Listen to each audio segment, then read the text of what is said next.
श्रीजी ते पधारी केवळ कृपा करी।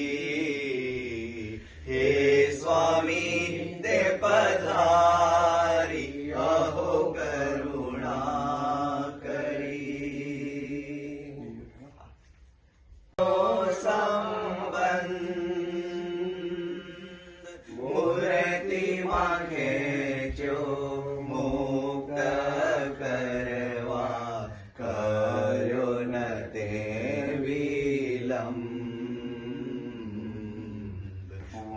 भक्त तू भगवन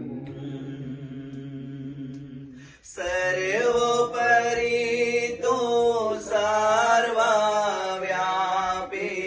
प्रार्थो शेषनामी। जेवा છો તે